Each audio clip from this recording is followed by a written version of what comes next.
네, 안녕하세요. 이은규 변호사입니다. 네. 오늘 또 세 분 이렇게 오셨는데 강의를 이제 제가 전반적인 그걸 알려드릴게요. 오늘 일단 뭘 할 거냐면은 그 민사 체계 전체를 할 거고 그 다음에 기록하고 사례 보는 법을 알려드릴 거예요. 왜냐면은 이게 사례 기록을 보는 법을 모르면은 한 번에 정리를 할 수가 없어요. 그러니까 지금 이렇게 되는 거거든요. 전체적 원리를 조금 말씀을 드리면은 객사기를 같이 한 번에 정리하는 방법이 뭐냐면은 우리가 결국에 답안을 쓰는 게 판례를 위주로 이제 쓰게 돼요. 그래서 사실상 이제 득점이 어떻게 이루어지냐면 이걸 5줄 이상 썼다 이러면은 10점에 한 8점 정도를 받을 수 있거든요. 그럼 이제 우리가 판례만 외우면 되지 않냐 이렇게 하면 이제 공부가 망하게 되거든요. 왜냐면 이게 지식 체계가 없는 상태에서 판례를 외워봐야 아무 소용이 없어요. 대신에 이거는 활용을 어떻게 할 수 있냐면은 우리가 이런 소스를 가지고 있으면 얘를 답을 맞추는데 활용을 할 수 있어요. OX로 이렇게. 그 다음에 얘를 이제 서술이나 아니면 기록에서 판단하는 부분에다가 쓸 수 있거든요. 그러니까 우리가 이제 공부를 이거 판례를 제일 쉽게 공부하는 방법은 OX를 통해서 이거 결론을 정확하게 이제 맞추고 그 다음에 사례 서술은 논거 부분을 기억을 하는 거거든요. 이렇게 생각을 해주시면 돼요. 이 객관식은 결론을 맞추기 위해서 하는 거다. 그 다음에 서술형, 그 사례형 답안은 논거를 쓰기 위해서 하는 거다. 이렇게 생각해 주시면 되고.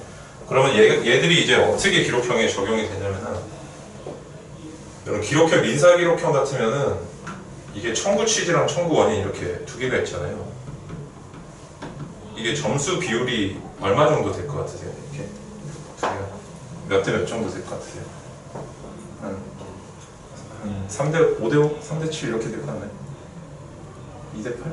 어때요? 같을 것이라고 생각하는 분이 계신가요? 아무 생각이 없으신가요? 실제 배점이 같아요. 5대 5예요. 5대 5인데 이거는 이제 형식상의 배점이고 진짜 배점은 실제로 어떻게 되냐면은 9.9대 한 0.1 정도 돼요. 왜 그럴까요? 이거를 틀리면은 청구 취지 틀리면 청구원이 맞을 수가 없어요. 그러니까 우리는 이제 메모 같은 걸 해서 답을 낼 때 그 기록형을 푸는 순서를 여기서 알 수가 있죠. 어떻게 하면 될까요? 기록형 풀 때 이거를 먼저 쓸까요? 이걸 먼저 쓸까요? 취지를 먼저 써야 돼요. 그러니까 원인을 써서 요약하면 방해해요. 왜냐면은 틀린 거를 내가 내서 청구 취지를 써본데 아무 소용이 없어요. 그 틀린 것의 요약 답안이기 때문에 그럼 우리 청구 취지는 그럼 어떻게 맞추냐? 청구 취지는 이거 갖고 맞추는 거예요. 객관식 답으로. 물론 이제 정확도를 높이기 위해서는 이해도를 해주는 게 서술형이고 그래서 이제 공부 순서는 원래 가장 좋은 거는 이 사례를 제일 먼저 하고 그 다음에 이제 객관식을 하고 기록형인데 저도 이제 그래서 그렇게 가르치거든요. 이제 기본적인 사례를 다루는 법을 알면은 이 흩어져 있던 게 뭉쳐져요. 이 객관식 어떤 우리 지문이라든지 법리들이 그걸 그래서 오늘 제가 이제 중요한 거 좀 알려드릴 건데 그래서 저희가 총 오늘 이제 3시간을 할 텐데 첫 시간에 뭘 할 거냐면은 그 민사의 기본적인 구제수단에 대해서 배울 거예요. 사실 이제 지금 제가 하는 거를 개별과제 제가 내드린 분도 있지만 조문 배우라고 제가 말씀드렸죠. 이거를 해치우시면은 그 민사를 한 90%를 정복하신 거예요. 그래서 지금 이제 좀 잘 들어두셔야 돼요. 그래서 첫 시간은 그 민사의 일반적 구제수단에 대해서 할 거고 두 번째, 세 번째 시간 동안은 이제 못한 부분을 보충하면서 기록하고 사례 보는 법을 알려드릴 테니까 그럼 이제 이걸 제가 뻥튀기해서 쓸 수 있는 법을 알려드릴 거거든요. 그래서 저희가 이제 민사 총 33시간 동안 민사를 끝내도록 해보겠습니다. 그래서 일단은 우리가 무조건 외워야 되는 조문이 있어요. 민사를 하면은 이 조문을 다 외우면 제가 칠판에 6개 정도 쓸 건데 이거를 다 외우면 민사를 한 절반 정도는 자기가 전공을 할 수 있어요. 어떤 사례나 기록도 이걸 다 풀 수가 있어요. 그러니까 제가 이제 그 공부할 때 가장 도움을 많이 얻었던 게 뭐냐면은 서울대 박정훈 교수님 책이 있어요. 행정법 책이 있는데 행정법의 구조와 기능이라는 책이 있는데 거기 뭐 행정법은 유형이 나눠져 있어요. 행정법 진짜 어렵거든요. 처음 그냥 근데 그 유형론을 공부를 하니까 되게 쉬워지더라고요. 이 부분은 이거밖에 문제가 안 되는구나. 그래서 우리가 민법이 일견 이렇게 양이 조금 많아 보이지만 실제 이 중에 이렇게 뭉쳐지는 게 있어요. 이게 이제 계약 유형이고 그 다음에 이게 비계약 유형이거든요. 물권이라고 생각하셔도 되는데 계약에도 물권은 항상 존재를 하니까 그래서 오늘 제가 이제 민사의 두 가지 유형론에 대해서 말씀을 드릴 거예요. 그래서 이걸 무조건 잘 외우셔야 돼요. 이건 이해가 안 돼도 그냥 외우셔야 돼요. 이걸 외워서 이제 점차 지식을 구체화시켜 나가시면 되거든요. 설명 한번 드려보겠습니다. 일단 조문 외우셔야 되는 거 제가 한번 적어볼게요. 44조.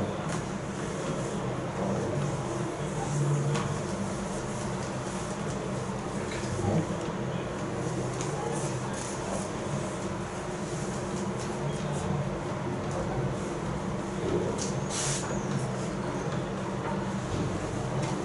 조금 다음에 이제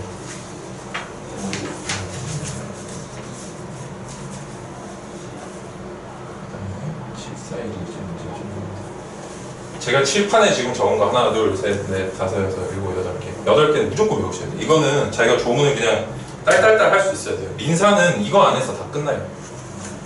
그래서 제가 한번 설명을 한번 드려볼게요. 우리가 이제 민총에서 이게 무슨 조문인 줄 알고 계시나요? 이게 이제 우리가 민사사례 첫 번째 중에 계약형이에요. 계약형. 이게 비계약형. 하나씩 제가 해설을 한번 해보겠습니다. 계약형 사례와 비계약형 사례. 그래서 제가 이제 거기 강의 안에 두 번째 페이지 중간에 그림을 제가 그려왔거든요. 이 그림을 자기가 이번 시간 목표는 이거예요. 이 그림을 완벽하게 이해하고 완벽하게 외우는 거예요. 물론 잘 안 돼요. 처음에 잘 안 되고 아마 민법 한 6번째, 7번째 시간 정도 되면 아마 조금 감이 오실 거야. 이런 거구나 이렇게. 그런데 하여튼 그거를 최대한 이해할 수 있도록 노력을 해주시면 이제 민사가 진짜 쉬워져요.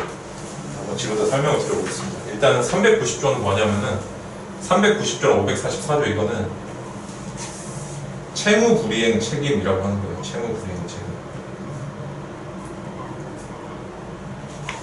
그래서 민사상 일반적 구제수단 첫 번째는 채무불이행 책임이에요. 그다음 두 번째, 이 390은 손배고 손해배상이고 강의 때는 손배라고 약어를 쓰도록 할게요. 손배. 그 다음에 544, 546 해제예요. 해제. 왼쪽이 일반 규정이고 여기가 이제 이행 불능에 대한 특수 규정이거든요. 얘는 이제 괄호를 쳐서 기억해 주시면 돼요. 그래서 이거 두 개를 합쳐서 채무불이행 책임이라고 해요. 그럼 채무불이행이랑 채무불이행 책임은 무슨 차이일까요? 채무불이행은 요건이고 이건 효과예요. 효과. 그래서 우리가 답안지에 갑은 을한테 채무불이행을 진다 이런 말을 쓰면 안 돼요. 무슨 말인지 아시겠어요? 채무불이행을 했기 때문에 채무불이행 책임을 진다 이렇게 써야 돼요. 아시겠죠? 이렇게 효과를 써줘야 되고 그다음 오른쪽으로 가면 이제 그 다음으로 검토를 해줘야 되는 게 이 채무불이행이 되면 무조건 또 되는 게 있어요. 그게 불법행위예요.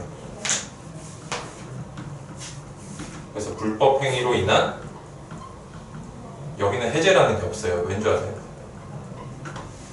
비계약 관계이기 때문에 여기는 계약을 깰 수 있는 수단이 필요하진 않아요. 그러니까 계약이 있을 때만 해제를 하는 거고 없을 때는 그냥 이게 돈으로 처리해요. 그러니까 이까지 보고 나면 우리가 뭘 알 수 있냐면은 한 개 더 볼게요. 이게 이제 738조 사무관리인데 3번 사무관리. 계약이 없을 때 내가 침익적인 사안이면은 침익적 사안이면 불법행위로 인한 손해배상을 구하고 그러니까 상대방한테서 제가 이게 저라고 치면은 상대방한테도 돈을 받아오는 거죠. 아니 상대방한테 돈을 주는 거죠. 상대방한테 내가 돈을 줘야 되는 거예요. 그죠? 이게 침익적인 거죠. 내가 뭔가 잘못했으니까 주는 거죠. 그 다음에 내가 상대방한테 뭔가 이익을 준 게 있으면은 뭔가를 받아야겠죠. 그게 이제 보시는 사무관리로 인한 비용상한 청구권이에요. 그러니까 이까지 보고 나니까 우리가 계약을 깨는 권리를 제외하고 나니까 우리 민법의 일반적인 구제수단 다 뭘로 돼 있어요? 돈으로 돼 있죠. 아시겠어요? 우리는 그냥 민법은 돈으로 해결을 한다 이런 이제 원칙을 가지고 있다는 걸 기억을 해주시면 돼요. 그리고 여기에 이제 더해서 나오는 게 네 번째로 검토를 해야 되는 게 이제 네 번째 검토는 아닌데 네 번째로 적어놓은 게 물권적 청구권이에요. 물권적 청구권. 이거는 이제 소유권이 있을 때만 쓰는 거예요. 214, 213조. 근데 14조랑 13조의 관계는 뭐냐면은 14조가 일반 조항이에요. 한번 조문을 한번 보시겠어요? 214조. 그래서 여러분들이 그 시험장에는 법전만 갖고 들어가잖아요. 그죠? 그래서 그 법전이랑 지금부터 빨리 친해지셔야 돼요. 그 시험장에서 쓰는 법전으로. 한글 법전 이런 거 보시면 안 돼요. 그러니까 왜냐면 시험장에서 한글 법전 안 주잖아요. 그죠? 지금부터 빨리 좀 친해지시고 거기에 이제 포함 관계를 좀 적어보세요. 이제 213, 214 이렇게 돼 있을 건데 이렇게 살짝 가피를 해두세요. 213조는 14조에 들어가는 조문이에요.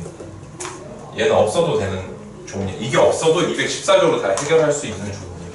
이해되세요? 민법 213조는 214조에 포함적인 관계가 있다. 그래서 보다 일반적인 조문은 214조예요. 그래서 이게 물권적 청구권 그리고 213조가 그럼 213조의 의미가 뭐냐? 214조는 내가 소유자인데 요건이 여러분 되게 단순한데 제가 조문을 한번 읽어볼게요. 조문을 한번 읽어보세요. 보시면은 우리가 좀 긴 조문이 있을 때 요건사실론을 저희가 이제 따로 공부를 안 해요. 왠지 아세요? 요건사실론 공부를 안 하는 거 이따 기록형 볼 때 알려드릴 건데 요건사실론은 평소에 책 보면서 목차를 치는 게 요건사실이에요. 그게 법률 요건이고 일단 설명을 드리겠지만 우리가 기본적으로 기록형은 쓴다고 생각을 하면 안 돼요. 기록형은 상담 내용을 고쳐서 청구원인은 그대로 베껴 쓰는 거예요. 이거를 제가 이따 원리를 알려드릴게요. 이거를 자기가 요건사실론을 공부를 해서 이걸 쓰겠다. 그럼 한 10년쯤 걸려요. 그걸 제대로 쓰려면. 그건 절대 불가능하고 여러분들이 지금 하셔야 되는 건 뭐냐면은 이게 시험이라는 거는 되게 한정된 시간 안에 지금 문제를 해결하는 거거든요. 특히 변시 같은 거는.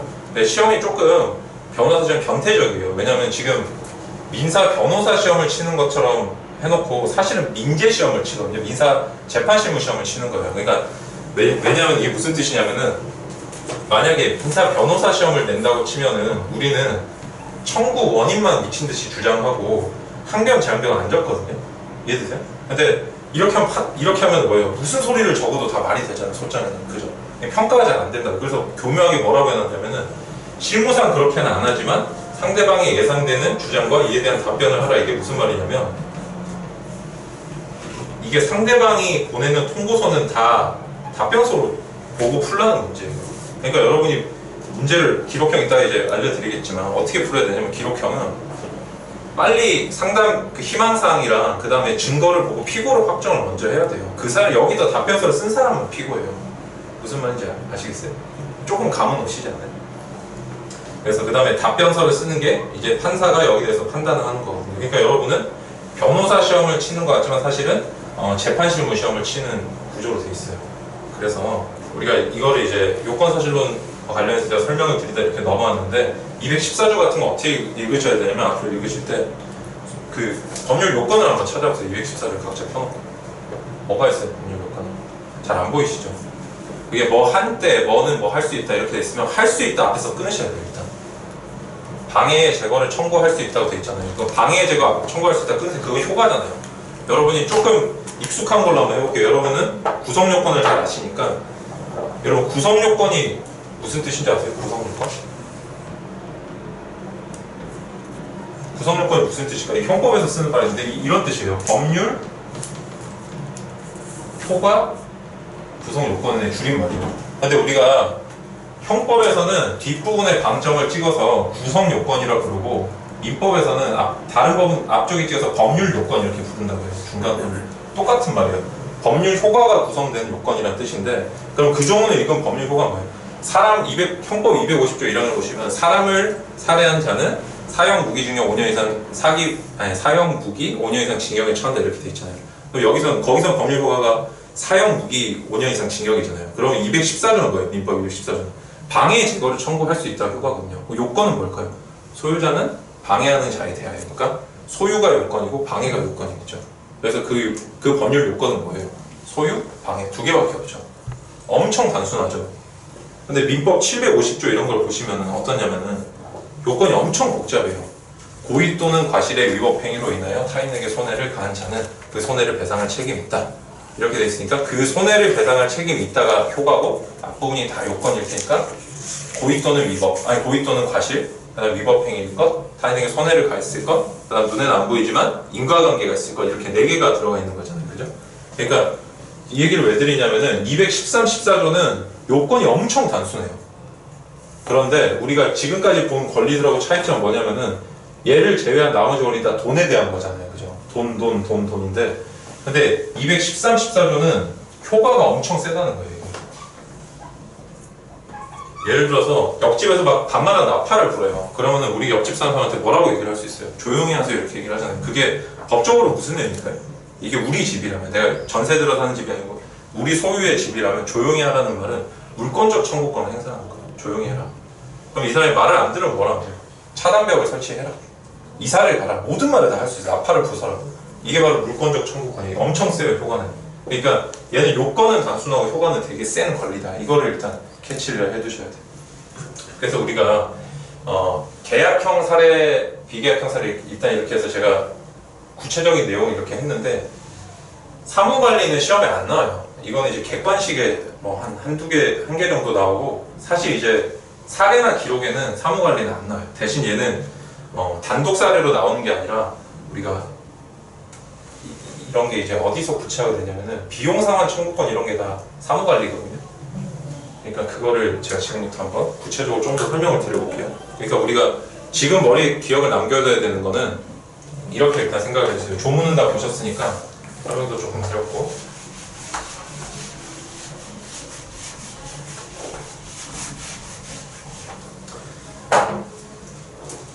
A랑 B랑 있는데 아무런 두 사람 사이 아무런 관계가 없어요. 계약이라는 거는 정의가 뭔가요? 이게 합치거든요. 의사의 합치, 의사 합치란 말 합의란 말이에요. 합의가 없는 사안에서는 항상 뭘 갖냐면 750조의 불법행위로 인한 손해배상 책임을 지거나 내가 남한테 해를 가했을 때, 아니면은 남한테 좋은 걸 해주면 비용상환 청구권을 갖는다, 이런 걸 기본으로 깔아두셔야 돼요. 항상 이게 문제가 되는 거예요. 아시겠어요? 근데 만약에 내가 소유권을 가지고 있으면 여기다가 214조도 더해지는 거예요. 이렇게. 이게 비계약 사례예요. 비계약 사례. 그래서 비계약 사례는 내가 사안을 읽을 때 어떻게 봐야 되냐면, 사례나 기록을 볼 때 두 사람 사이에 합의나 합치나 어떤 그 의사의 결합이 없는 사안은 무조건 이 조문 안에서 해결이 된다는 거를 저희가 생각을 하고 들어가야 돼요. 아시겠어요? 이 조문 3개. 그러면 이 두 사람 사이에 합의가 있는 경우는 어떻게 처리가 될까요? 합의가 있을 때는 계약이 체결된 대로 효력을 갖는다. 이걸 뭐라고 하는지 아세요? 계약 자유의 원칙이라고 하거든요. 그 조문이 있어요, 민법에? 조문 있어요, 없어요? 없죠. 헌법에 있어요, 헌법에. 헌법 10조 후단에 행복 추구권에서 일반적 행동 자유가 나오고, 일반적 행동 자유에서 사적 자치 원칙이 나오고, 사적 자치에서 법률행위 자유 원칙이 나와요. 그래서 우리가 민법의 가장 기초는 뭐냐면은 헌법 10조 후단이에요. 10조 후단. 계약 자유. 여러분이 지금까지는 공부를 그렇게 안 하셨겠지만 이게 가장 중요해요. 계약 자유 원칙을 이해를 하는 게 가장 중요해요. 우리가 사례를 볼 때 이게 버벅대는 이유는 계약 자유를 잘 몰라서 그래요. 계약 자유 원칙을 이해를 잘하면은 어음법이라든지 상법 이런 게 되게 쉬워져요. 그래서 우리가 여기 제가 안 적어놨지만 가장 먼저 당사자는 뭘 갖냐면은, 합의를 했다면 뭘 갖냐면 상대방한테 합의한 대로 권리를 가져요. 합의한 대로. 청구를 할 수 있어요. 합의한 대로 청구를 할 수 있어요. 이게 계약 자유예요. 근데 이거는 이제 시험에 이거를 민사이기 때문에 내지 않잖아요, 이런 거를. 그래서 얘는 시험에서는 민사에서 무슨 형태로 나올까요? 내가 너랑 합의를 했는데 그게 도대체 무슨 뜻인지 한번 생각을 해보자 라고 해서 바꿔서 그거를 계약 해석의 문제라고 해요. 계약 해석. 너와 나 사이에 청구권이 발생한다는데 그 도대체 뭔지 보자. 예를 들어서 제가 어떤 사람한테 총을 사기로 했는데 계약서에다 총이라고 안 적고 피아노라고 적으면은 그거는 총을 판 거예요, 피아노를 판 거예요? 총을 판 거죠. 네. 그거는 두 사람 사이, 예를 들어서 제가 여자친구한테 야, 내가 지금까지 사랑한다고 말하는 건 식상하니까 앞으로 내가 너를 좋아한다, 근데 너 미워라고 얘기할게. 이런 밉다는 뜻이 사랑한다는 뜻이잖아요. 그죠? 똑같아요. 이게 두 사람 사이에 내용, 합의가 어떤 내용인지를 본 게 계약해석 문제인데, 이게 가장 먼저 그래서 민법에서 이게 나오는 이유가 뭐냐면 계약자유 원칙이라는 게 여기를 통해서 나오는 구제수단은 너무나 많기 때문에 얘가 뭔지를 중간 다리를 거쳐서 와야 된다는 거예요. 이 두 사람 합의 내용이 뭔지. 그래서 우리가 문제를 풀 때는 어떻게 풀어야 되냐면 이 계약에 대한 내용이 있으면 이 합의가 무슨 뜻인지를 명확하게 적어줘야 돼요. 그게 근데 요즘에는 이제 매매라든지 이렇게 뭐 도급이라든지 되게 단순하게 나오면은 이걸 써줄 필요가 굳이 없죠. 근데 그게 아니라 당사자 사이에 뭐뭐뭐 하기로 약정했다. 이런 게 좀 대표적으로 문제가 되는 게, 예를 들어서 매매 총 집값이 10억인데 그 중에 저당권이 6억이 있다. 그러면은 얘를 그냥 내가 떠안기로 하고, 그래서 떠안는다 이렇게 표현했다고 칠게요. 떠안고 그 다음에 4억만 내가 매매대금으로 하기로 했다. 이런 뭐가 돼? 이 계약은 그냥 내가 상대방한테 무슨 청구권을 가져? 이 사례에서 내가 10억짜리 집을 하면서 6억을 떠안고 4억만 매매대금 주기로 했다. 이런 무슨 뜻이에요? 뭐라고 해석이 돼야 돼요? 이걸 이제 여기서 이 틀을 가진 상태에서 판례를 공부를 해야 되는 거예요. 여기서 이게 뭐로 해석하냐면은 너무 불리하게 해석하면 안 되니까 이행인수 정도로 해석을 해주자. 그래서 상대방은 나한테 청구할 수 있지만 채권자는 나한테 직접 청구를 할 수 없는 걸로 해석하자 이렇게 보자는 거죠. 그게 아니고 진짜 어떤 특약이 있다고 치면 그러면 이제 그때는 채무인수가 될 거고 그죠? 이런 식으로. 지금 제가 이 구체적인 내용을 아시라고 하는 게 아니라 그러니까 포지션을 지금 잘 머릿속에 넣으시라는 거예요. 지금 가장 중요한 거는 우리가 계약이 없을 때는 결국에 심익적인 상황이거나 수익적인 상황이 있고 그 다음에 이제 더해서 물권적 권리를 갖는다 이게 있으면 계약형은 이렇게 빡빡하게 나가는 게 아니라고요. 이 비계약은 이렇게 3개밖에 없지만 계약형은 너무 많아요. 너무 많아요. 여러분이 여기까지 오기까지 체결한 계약이 몇 개 정도 될 것 같아요. 일단 버스 타면은 계약이 동시에 2개가 체결이 돼요. 버스 타면서 내가 도급 계약을 채권 계약을 체결하면서 돈의 소유권을 넘겨주는 물권 계약을 체결해요. 아저씨 노무를 공급해주고 그냥 그때 벌써 2개가 체결됐죠. 그 다음에 또 여기 쓰는 계약도 체결됐고 저랑 강의하는 계약도 체결되고 그렇지 않아요? 그러니까 이런 거를 여러분이 조금 들여다볼 수 있는 능력이 있어야 돼요. 다행히 근데 시험에는 이렇게 정형적인 것만 나오기 때문에 여러분 이 부분은 걱정할 필요는 없고 그래서 이 부분은 조금 특수한 문제로 이제 다루는 부분이고 더 중요한 거는 채무 불이행이에요. 우리가 계약이 그대로 이행이 되면 어떻게 돼요? 이행이 되는 사유는 중요한 건 우리가 3개가 있어요. 변제, 공탁, 상계. 이렇게 이 순서로 쓰는 이유는 변제랑 공탁은 내가 손해가 없어요. 근데 상계는 손해를 보잖아요. 내 채권을 죽여가지고 같이 부딪혀서 없애는 거잖아요. 채무를. 그죠? 그래서 항상 이 순서로 생각을 해주셔야 되거든요. 그래서 얘가 일어나면은 아무런 사안에 문제가 없는데 보통 이제 채무가 불이행되기 때문에 재판에 오고 분쟁이 생기죠. 그게 기록에 나오고 사례에 나오고 그죠? 그래서 우리가 지금까지 했던 거를 쭉 정리를 하면 어떻게 되냐면 이렇게 돼요.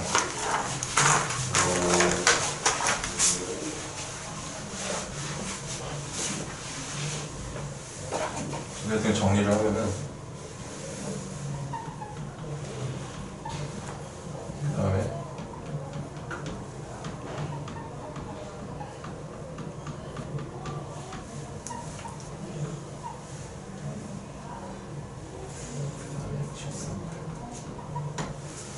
이렇게 해서 이게 계약형, 비계약형이 돼요. 근데 이게 항상 생각을 해주셔야 되는 게 얘가 플러스 알파로도 얹어주는 거예요. 비계약 권리를 당연히 누구나 갖고 거기다가 계약 권리도 갖는다 이렇게 보셔야 돼요. 그러니까 이번에 제가 이제 뭐 여러분들한테 문제를 조금 보내서 미리 풀어보시고 답을 알려달라고 한 부분들도 있었는데 제가 거기서 테스트해보고 싶었던 건 그거예요. 예를 들어서 뭐 중고 TV가 폭발했다 이러면은 이게 담보 책임 문제다 이렇게 외워서 생각을 하면 안 된다는 거예요. 그게 아니라 그 사례는 뭐예요? 불법행위가 일단 성립하죠. TV를 잘못 고친 과실에 의한 위법행위로 나한테 손해를 끼쳤다. 그래서 나 눈이 실명한 손해를 갚아야 된다. 그 다음에 물권적인 권리는 전혀 없죠. TV가 없으니까. 그죠? 그 다음에 채무를 불이행했죠. TV를 잘 고쳐서 줬어야 되는데 못 고쳐줬으니까 손해배상을 받는다. 그 다음에 나는 TV가 없으니까 계약을 해지할 수 있다. 이런 사고가 생겨야 된다는 거예요. 그 사례가 담보 책임이라서 외운다 이렇게 하면은 사람 머리는 한정이 돼 있기 때문에 이게 머릿속에다 적재할 수 있는 양이 정해져 있어요. 이거를 머릿속에다 외워야 되는 건 우리가 틀이랑 그 다음에 어떤 공식이라든지 이제 법학은 공식이란 말을 안 쓰지만 이 틀이라고 볼 수가 있거든요. 얘가 있어야 돼요. 얘가. 가장 기본적인 정립된 체계나 이론이 있어야 이게 있어야만 이제 문제를 해결하고 머릿속에 쌓을 때 효율적으로 쌓을 수가 있다는 거예요. 그래서 지금 당장 좀 생소하실 수 있는데 이거를 반드시 기억을 해주세요. 무조건 외워주세요. 이거를 표를 외워주세요. 그 다음에 여기서 이제 하나를 안 한 게 있는데 왜 이걸 안 했냐면은 부당이득을 안 했는데 부당이득은 요즘 어떻게 보고 있냐면은 그래 이런 권리들이 있다. 이렇게 받고 부당이득은 얘 전부를 보충하는 관계에 있다 이렇게 봐요. 지금 크게 나누면 이렇죠. 지금 크게 나누면은 지금 이렇게 수익적인 거, 그다음에 침익적인 거, 그다음 계약. 뭐 계약은 수익일 수도 있고 침익적일 수도 있겠죠. 이렇게 세 개로 나뉘거든요. 물건이 이제 위에 가고 부당이득은 이 전체를 보충해줘요. 우리 종래의 부당이득에 대한 이해는 741조가 부당이득인데 부당이득에 대한 종래의 이해는 뭐였냐면은 부당이득이 뭔가요? 이렇게 물어보면은 사람들이 이렇게 대답했어요. 이제 송덕수 교수님이라든지 곽용직 교수님 이런 분들은 형평의 원칙상 부당하게 이득을 얻은 사람은 그 안 부당하게끔 돌려줘야 된다. 형평의 원칙상 맞춰줘야 되는 것이다 이렇게 봤어요. 근데 그게 아니라 형평이라고 보지 않고 형평이라고 보기 시작하면 어떻게 되냐면 이게 어디서 어디까지 적용해야 되는지 모르게 돼요. 부당이득이. 그래서 여러분이 이제 올해 변치 7회 때 푸셨던 편취금원으로 인한 변제 문제가 나왔잖아요. 그죠? 기억 안 나세요? 뭐 횡령한 금전을 가지고 변제를 했을 때 그게 혹시 부당이득이 되냐 이런 게 나오는데 그 문제를 이해하는 그게 이제 전형적인 형평설적 입장이에요. 훔친 돈으로 돈을 갚으면 상대방이 그 사실을 알거나 중과실 있으면 돌려줘야 되지 않을까? 이거는 구체적인 타당성을 높일 수도 있겠지만 다시 얘는 법적 안전성이 되게 떨어져요. 형평설적으로 보면은 어디서 어디까지가 부당이득이라는 말을 못한단 말이에요. 그래서 요즘 뭘로 바꾸냐면은 이게 우리가 사법연수원에서도 이렇게 가르치고 세 가지로 나눠서 가르치고 있어요. 부당이득을. 계약에 대한 보충법, 그 다음에 이 수익적인 그 법에 대한 보충법, 침익적인 법에 대한 보충법 세 개를 나눠서 가요. 네, 첫 번째 계약에 대한 보충법은 뭐냐면은 여러분 계약은 이것도 이제 지금 설명해 드릴게요. 가장 기본적인 거니까 여기다가 사실 오늘 거의 중요한 걸 오늘 다 하는데 여러분 기본이 진짜 중요해요. 그러니까 여러분이 판례를 C급 판례 이런 거 미친듯이 외워도 시험에 절대 안 나와요. 그리고 답이 안 돼요. 그런 질문들은 여러분 중요한 거밖에 시험에 안 나와요. 왠지 아세요? 교수님들이 평생 출장 몇 번 정도 들어갈 것 같아요. 많이 들어가면 2번 들어가고 자기의 어떤 명예를 걸고 들어가가지고 쓸데없는 문제 내서 내 제자들 시험에 떨어뜨리고 나도 직장이 합격률이 떨어져서 나가게 되는 뭐 그런 상황을 원치 않겠죠. 절대로 문제를 그렇게 안 낸다고. 중요한 거밖에 안 돼요. 그래서 기본에 항상 충실하셔야 돼요. 여기서는 뭐가 중요하냐면은 우리가 무효라는 이게 상태가 있어요. 상태가 이게 최종적인 말하자면 종착역이에요. 종착역. 여기 종착역으로 유효인 상태에서 오기 위한 방법이 몇 개 정도 있을 것 같아요? 2개가 있어요. 유효에서 무효로 오기 위한 방법이 2개가 있어요. 우리가 가장 일반적으로 쓰는 게. 그게 뭐냐면 첫째가 취소고 둘째가 해제예요. 해제. 그 다음에 애초에 무효인 거는 여기가 우리가 당연 무효다 이렇게 당연이라는 말을 빼주거든요. 그래서 민법상 우리가 공부를 할 때 앞으로 민법을 공부할 때 이 세 개는 항상 같이 비교를 해서 봐야 돼요. 취소랑 해제랑 처음부터 무효인 애들이 어떻게 차이가 나는지. 그래서 여기서 결론을 제가 미리 말씀을 드리면 결론부터 하시면은 취소랑 무효랑은 취소랑은 물론 무효가 되는데 그 뜻이 아니라 여기서 적는 바는 취소랑 무효는 최종적인 법적인 책임이 거의 똑같이 정해져 있어요. 취소랑 무효는. 근데 얘들이랑 해제는 달라요. 왜 그러냐면은 일단 취소, 해제 이런 거 언제 하는 건 줄 알고 계시죠? 취소, 해제는 얘는 법률행위에 하자가 있을 때 얘는 하자는 없어요. 하자는 없는데 채무 불이행일 때 여러분 이런 거 혹시 들어보셨어요? 이거 저기 행정법에 가면은 저 직권 철회라 그래가지고 제재적 철회 이런 거 들어보셔서 그런 이제 개념인데 여기는 이제 하자는 없는데 채무를 불이행했다 이거고 여기는 하자가 존재를 한다는 거예요. 그때는 취소 해제인데 어떻게 차이가 나냐면 얘들 취소 무효 해제는 가장 중요한 차이점이 이 반환 범위에서 차이가 나요. 반환 범위에서 내가 뭔가를 줬을 거 아니에요. 근데 그게 무효가 됐대요. 취소든 해제든 무효든 처음부터 무효든. 그럼 내가 뭔가 준 게 있는데 예를 들어서 제가 돈을 받았어요. 어떤 사람한테 돈을 받았는데 계약이 처음부터 무효래요. 그러면 저는 이자를 줘야 될까 안 줘야 될까? 줘야 될 것 같아요. 어때요? 지금 막 머릿속에 줘야 된다고 생각하는 분도 있고 안 줘야 된다고 생각하는 분도 계실 텐데 안 줘도 돼요. 무효나 취소 때는 이자를 안 줘요. 그러나 해제 때는 무조건 줘야 돼요. 이게 548조 2항에 이자를 붙이라고 돼 있어요. 근데 우리가 747조 1항을 보면은 부당이득은 그 받은 물건을 반환하라고 되어 있기 때문에 이자를 안 붙여요, 원칙적으로. 다만 상대방이 악의일 때만 748조 2항에 따라 이자를 붙이거든요. 지금 그 구체적인 걸 아시라고 하는 게 아니에요. 그거는 이제 점점 배울 거고, 우리가 지금은 큼직하게 접근을 해야 된다. 그러니까 지금 무효랑 취소랑 얘들 둘이는 그 취급이 같지만 해제는 취급이 다르구나 정도로 아시면 된다. 느낌 오셨어요? 자, 그래서 우리가 그러면은 가장 대표적으로 아는 무효 취소에 대한 조문이 뭐예요? 보면 집합과 명제만 전문적으로 아시듯이 여러분들도 민총의 계약 의사표시 하자를 부분을 잘 아시죠? 이게 보면은 103조부터 110조까지 나오거든요. 한번 조문 한번 보세요. 지금 직접 보셔야 돼요. 크게 보세요. 조문을 다 읽지 마시고 일단 그 손에 껴두시고 다음 해제가 어디 나오냐면은 543조 1항인데 일단 해제부터 한번 보세요. 해제부터. 해제는 무엇이 결국에 종착역은 무효인데 이런 무효라는 효과가 있을 때 줬던 걸 어떻게 처리할지가 548조에 나와 있거든요. 548조 1, 2항에 나와 있어요. 이렇게 되면 해제를 하는데, 채무를 불이행하면 해제를 하는데, 그게 544조도 나오고 6조도 나오는데, 어떤 경우에 해제를 하는데, 만약에 해제하기 전에 준 게 있다면 이런 식으로 돌려줘라는 조문이 있어요. 그죠? 그 조문 한번 보세요. 각자 543에서 548까지 한번 보세요. 544 보세요. 544조. 당사자 일방이 채무를 불이행할 때는 상당 기간을 정하여 이행을 최고하고 계약을 해제할 수 있다 이렇게 나오죠. 그 다음에 548조로 넘어가 보세요. 원상회복해야 된다 나오죠. 그 다음에 다만 제3자 권리를 침해할 수 없고 2항에 보니까 그 받은 날로부터 이자를 부과해라고 되어 있는데 103조에서 110조를 한번 보세요. 103조에서 110조 밑으로 103조 110조 보시면은 그거를 조문을 보고 111조를 딱 넘겨보세요. 얘도 지금 해제처럼 뭐가 나와야 될 거 아니에요. 준거를 돌려달라. 근데 111조를 보시면은 뭐 안 나와요. 그냥 의사표시 도달주의라고 해서 나오고 112조로 넘어가면 다른 조문들이 나오잖아요. 그죠?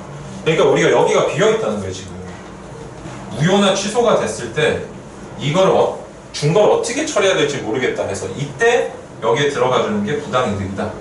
이때 이름 부르는 부당이득을 뭐라 부르냐면 계약 유형에서는 내가 주는 걸 뭐라 부르냐면 변제라고 하기도 하지만 이건 좀 세련되지 않은 용어고, 그래서 이거는 말하자면 원래는 변제 부당이득이다 이렇게 생각하시면 돼요. 변제 부당이득.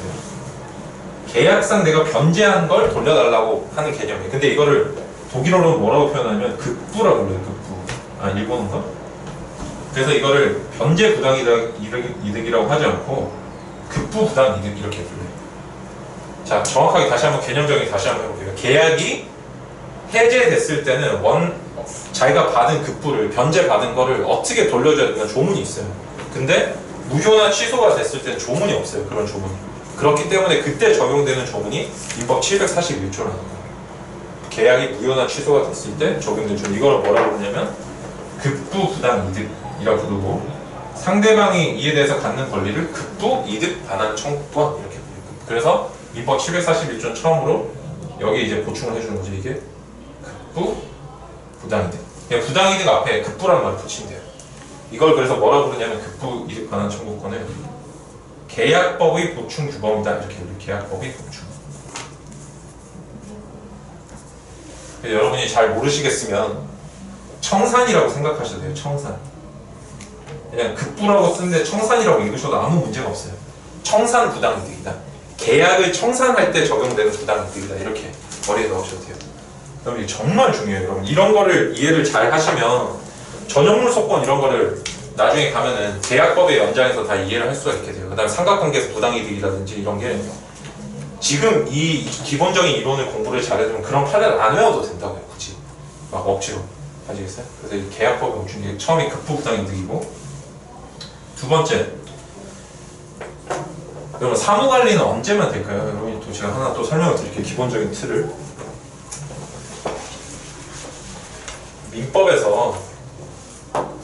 민법에 위임계약법, 위임법이라고 부르고 이제 계약법 중에 위임법이니까 위임계약법이라고 부르는데, 위임계약법은 언제나 될까요, 여러분? 이거는 계약사예요. 계약사에 합의가 있을 때만 돼요. 합의가 있을 때. 이게 없으면 뭐가 돼요? 합의가 없다. 합의가 없으면 이때 사무관리가 돼요. 사무관리는 근데 요건이 있어요. 타인을 위한다는 거. 타인을 위하여. 이게 사무관리 의사라고 하거든요.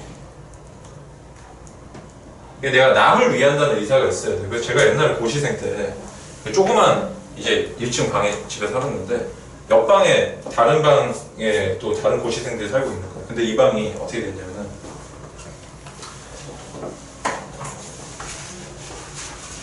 그림을 한번 그려볼게요.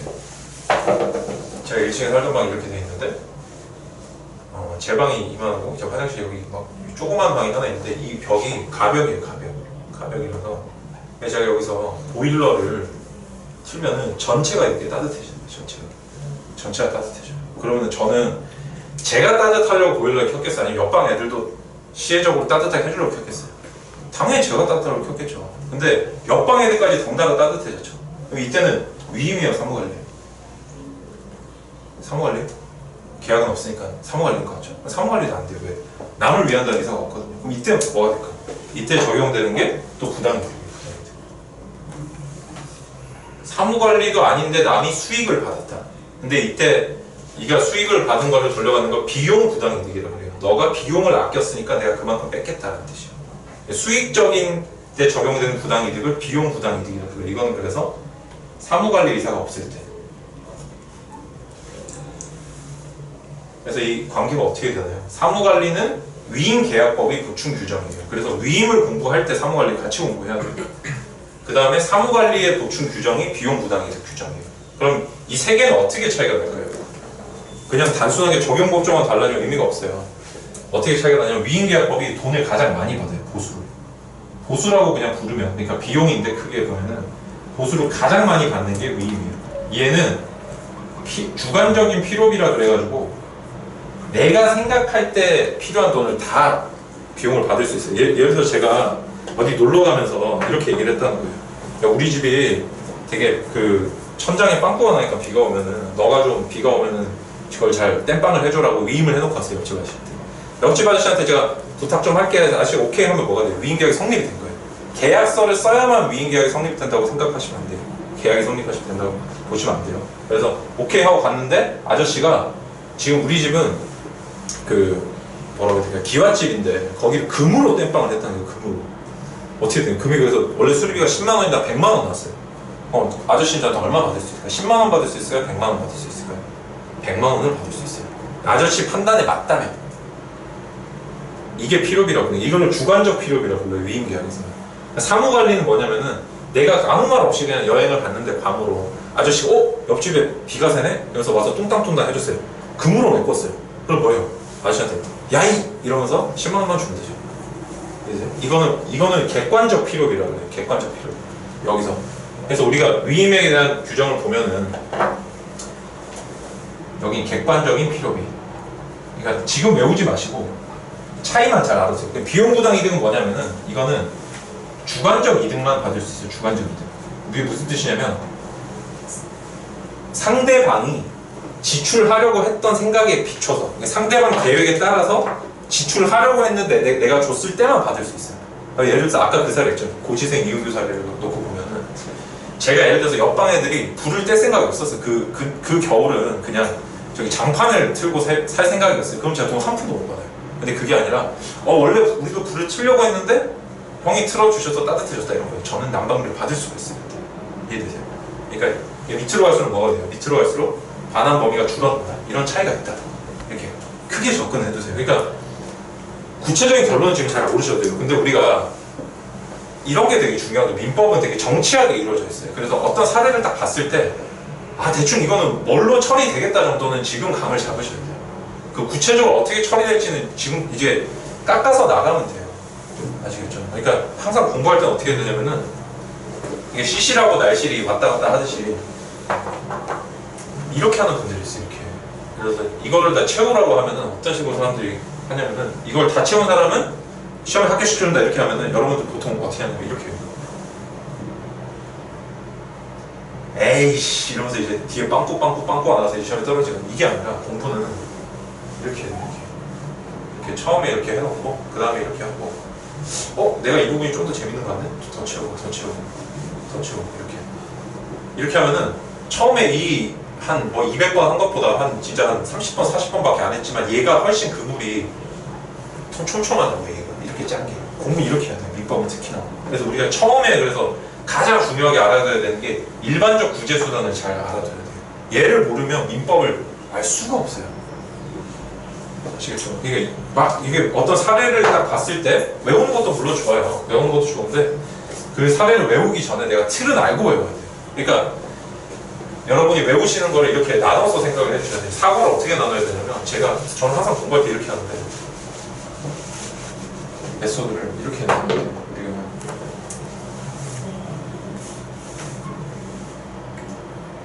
내가 사고 틀이 있어요. 사고 틀이 이만큼 있어요. 사고 틀이 있고 그 다음에 어떤 사안을 봤다. 그럼 얘가 뭐라고 결론이 나올까? 그러면은 여기서 여기 가는 거는 노력의 문제거든요. 노력. 말하자면 이거는 시간과 노력의 문제고 여기는 진짜 이해와 암기의 문제. 근데 보통 여러분들 어떻게 공부를 하냐면은 그냥 이 사례를 이렇게 통으로 배워요. 이렇게. 그러니까 이 부분이 막 빠져요. 이렇게. 그러니까 공부가 민법 공부가 진짜 재미가 없어져요. 이 사례도 외우고 저 사례도 외워보는데 뭔가 보일 듯 말 듯하게 안 보이는 사람이 더 짜증이 나거든요. 뭔가 이어져야 돼요. 그냥 처음부터 공부는 이 부분에 해놓고 시작을 할 거예요. 근데 이 부분에 해당하는 게 이거예요. 민법 이걸로 끝이에요. 진짜 이거를 외우면 민법이 끝나요. 그래서 제가 계속해서 강조를 드리지만 반드시 이걸 외워주셔야 되고 제가 그래서 조금 이제 마지막 이제 부당이득 사례가 하나 남았는데 그게 뭐냐면은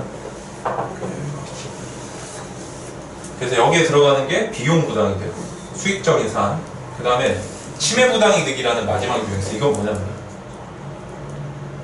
불법행위의 요건이 뭐예요? 여러분? 고의 또는 과실의 위법행위로 타인에게 손해를 가는데 이렇게 돼 있잖아요. 근데 만약에 내가 고의과실을 입증하기가 실무상 되게 어려워요. 내심의 주관적인 사정은.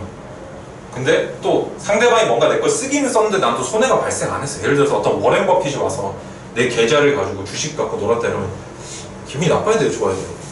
불법행위는 일단 안 되잖아. 손해가 없잖아요. 걔가 하면 주식이 막 늘어날 테니까. 근데 그 사람이 쓴 거 내가 돌려받긴 받아야 되겠죠. 불법행위로는 안 돼요. 손해가 발생 안 했으니까. 이런 사안에 쓰는 게 바로 침해 부당이득이에요. 왜냐면은 불법행위에서 고의과실을 입증하기 어렵거나 아니면 손해가 경미할 때, 손해가 있다 보기 어려울 때 이때 쓰는 게 침해 부당이득이에요. 침해 부당이득. 침익적 사안에서 쓰는 부당이득. 얘는 그래서 실무상 어떻게 활용이 되고 있냐면 여러분 그래서 아무 생각 없이 그냥 푸시겠지만 기록형을 볼 때 보면은 우리가 소유물 반환 청구권 사안을 보면은 항상 그 사용료를 구해요. 토지나 그 건물이라든지 이런 걸 구하면은 그 사용료를 구할 때 불법 행위로 잘 안 구해요. 고의과실 입증하기가 까다롭기 때문에 그냥 바로 부당이득 구해요. 침해 부당이득. 아시겠죠? 그 둘의 관계를 아시겠어요? 선택적으로 할 수 있는데 그래서 1회 변시 때 기출문제가 뭐가 나왔냐면 1회가 2회인가? 2회인지 모르겠는데 정확하게 이런 게 있어요. 상대방한테 아니 1회 상대방한테 내가 그 사용이익을 달라 이렇게 얘기를 하니까 상대방이 뭐라고 판결하냐면 손해배상에 대해서 벌써 너가 패소 판결이 확정 판결이 있다. 그러면 근데 너가 무슨 할 말이냐 이렇게 하면 뭐가 되겠어요? 이게 아니면 741조로 되겠죠. 맞아요. 이 두 개는 기판력이 안 미치거든요. 이해되세요? 그래서 두 개 그러니까 우리가 사안을 볼 때 틀이 좀 잡혀야 돼요. 그래서 사례 문제를 본격적으로 풀기 전에 지금까지 했던 거를 순서대로 다시 정리를 해볼게요. 너무너무 중요하기 때문에 이제 계약 유형을 사안 유형을 좀 알려드릴 텐데 이거를 보면은 그래서 제가 블로그에 올려놓은 게 지금까지 한 거를 요약해서 뭐라고 올려놨냐면 민법 사례를 보면 처음으로 무조건 찾아야 되는 게 계약이 있는지를 먼저 봐야 돼요. 채무불이행. 그래서 구제수단 순서는 정확히는 채무불이행이 아니고 계약이 있는지를 먼저 탐색을 해봐야 돼요. 계약이 있는지. 그래서 이 계약이 어떻게 해석되는지를 가장 먼저 써줘야 돼요. 그래서 이게 역사상 가장 어려운 문제였고 여러분이 공부하기 가장 좋은 문제가 뭐냐면은 이거 평생 공부하기 좋은 문제가 사법시험 41회 기출문제. 이게 양창수 교수님이 출제를 한 건데 거기 보면 뭐라 나오냐면은 갑이랑 을이 공유물 분할을 하고 그 다음에 을이 모두 가서 등기 절차를 완료하기로 하는 약정을 체결했다 이렇게 돼 있어요. 그러면서 밑에 근데 을이 지금 공유물 분할하기로 한 거를 자기가 분할해서 등기를 한 게 아니라 남한테 그걸 다 팔았다. 그 경우에 법률관계가 뭐냐면은 사람들 막 외운 대로 쓰거든요. 공유물 뭐 분할을 하기로 했는데 뭐 위임계약의 채무 불이행 이런 걸 쓰는데 그게 아니라 일단은 계약의 해석부터 먼저 해줘야 돼요. 약정이 뭔지. 물론 요즘은 그런 문제 안 나와요. 요즘 그런 문제 안 나오는데 우리가 머릿속에 사고는 항상 갖고 있어요. 그냥 판례를 볼 때 그렇게 볼 줄 아는 습관이 있어야 돼요. 이게 계약이 있는지 없는지 반드시 항상 무조건 이걸 제일 먼저 봐야 되고 우리가 사례를 보면은 약정이랑 계약이랑 합의 이런 말이 있는지 무조건 봐야 돼요. 사례 기록에서 이게 있으면 계약형사래요. 계약형사 아시겠죠? 그래서 다만 요거는 이제 기록형에서 어떤 때 문제되냐면은 담보 목적으로 뭐 예를 들어서 돈을 줬는데 다 못 갚았다. 그게 어떻게 우리가 이런 게 있어요. 약한 의미의 뭐 양도담, 약한 의미의 뭐 이래가지고 민법 138조에 이제 법률행위 무효 규정을 적용해서 처리하는 것들이 있어요. 그러니까 이것도 다음에 이제 설명을 드릴 건데 기본적인 틀을 갖고 계셔야 된다. 계약은 일단 사안을 보면 계약이 있는지부터 본다. 두 번째, 계약이 제대로 이행됐는지 먼저 보고 제대로 이행이 안 됐을 수도 있어요. 변제가 있는지를 보고 그 다음에 변제랑 같은 게 뭐냐면은 공탁이고 그 다음에 최종적으로 고려할 수 있는 게 3개예요. 설마 여기서 대물 변제는 왜 없나요? 이렇게 말을 하는 건 없겠죠. 대물 변제는 변제잖아요. 그죠? 그래서 거기가 포함이 되고 그래서 이게 이행이에요. 이행. 계약이 어떻게 해석되고 어떻게 이행되고 그러니까 우리는 이제 성립 여부만 사안에서 찾아주면 돼요. 그러면은 해석, 이행, 그 다음 불이행 이렇게 보면 돼요. 그러니까 불이행이 되는 게 이제 보시면은 390이랑 544, 540 일반적으로는 되게 지금까지 적은 것 중에 러프하게 말씀을 드리면 그래서 얘를 가장 먼저 봐야 된다. 390이나 544가 되는지를 먼저 보세요. 사안을 봤을 때 채무 불이행으로 인한 손해배상이나 아니면은 해지가 되는지. 그래서 중고 TV를 팔았는데 TV가 터졌다 이러면 이제 머릿속에 하자단고 책임이란 말 지우고 그게 아니라 TV를 샀죠. 샀다는 거 뭐예요? 계약을 체결했다는 거죠. 그죠? 계약을 체결했는데 그 TV가 터졌기 때문에 손해배상을 청구할 수 있고 계약을 해지할 수 있다. 이 말이 이제 무조건 나와야 된다는 거예요. 이해되세요? 그 다음으로 그래서 정확히 이제 이게 사실상 1번 불이행되는 거. 왜냐면 불이행이 있을 때 분쟁이 되니까. 두 번째로 봐야 되는 게 물권적 청구권을 봐준대요. 제일 센 거. 그래서 항상 권리는 우리 이 순서가 뭐냐면 특별한 거부터 봐주고 그 다음에 특별과 일반 관계로 항상 권리는 검토를 해줘야 되고 그 다음에 강한 것부터 약한 것으로 봐줘요. 이건 논리적 순서가 아니라 편의상 그런 거예요. 편의상. 판사를 위해서 이렇게 해주는 거예요. 판사를 위해서 강한 것부터. 우리가 그래서 기본권의 경함이라든지 이런 문제 있죠. 그런 거 왜 나오는 걸까요? 그런 이런. 뭐 센 거부터 보자, 약한 거부터 보자. 그거 왜 나올까요? 이거 판결 쓰기 귀찮아서 그런 거예요. 그냥 하나만 검토하고 끝내자. 여기서도 가장 센 거를 먼저 판단을 해주면은 권리관계가 빨리 정돈이 되잖아요. 그래서 우리가 항상 답안지 쓸 때도 어떻게 써야 되면 특별한 거부터 일반으로 써주고 강한 거부터 약한 걸로 써줘야 돼요. 그래서 여러분이 이거는 이제 민사소송에서 배우셨을지 모르겠지만 장애 사유라 그래서 애초부터 원인 무효인 것, 그다음 후발적으로 이제 취소나 해제가 된 것, 그다음에 뭐 동의항이라든지 이렇게 일시적 저지가 가능한 거 이렇게 세 개로 나누는데 이건 다음 시간에 하고 일단 센 거부터 써준다는 거 기억을 해주시면 돼요. 그래서 우리가 지금까지 한 게 뭐예요? 특별관계였어요. 특별관계. 즉 계약이 있을 때 처리하는 방법이었고 두 번째 계약이 없을 때는 어떻게 처리한다? 센 거부터 적어준다. 가장 센 게 뭐예요? 물권적 청구권. 이건 제가 설명드렸죠. 왜? 요건은 두 개인데 효과는 무한대예요. 그렇기 때문에 두 번째로 검토해줘야 되는 권리가 214조 물권적 청구권이에요. 세 번째로 검토하는 게 불법행위. 사실 이제 불법행위 하면서 사무관리도 같이 봐주면 돼요. 불법행위 사무관리 같이 보면 돼요. 이게 침익적인 거고 이게 수익적인 거니까. 얘는 우열이 있다고 보기는 어렵고 네 번째로 마지막으로 검토하는 게 부당이득이에요. 왜? 얘는 모든 걸 보충해줘야 돼요. 계약이랑 수익이랑 침익 다 보충을 해주잖아요. 그죠? 이해되세요? 그렇기 때문에 이 순서대로 검토하면 민사 사례나 기록은 끝나요. 그래서 제가 지금부터 10분 정도 쉬었다가 이제 계약 유형에 대해서 설명을 드려보도록, 아니 계약 유형이 아니라 민사 사례 유형 두 가지 설명을 드릴게요. 일반적 부대주단은 아셨으니까.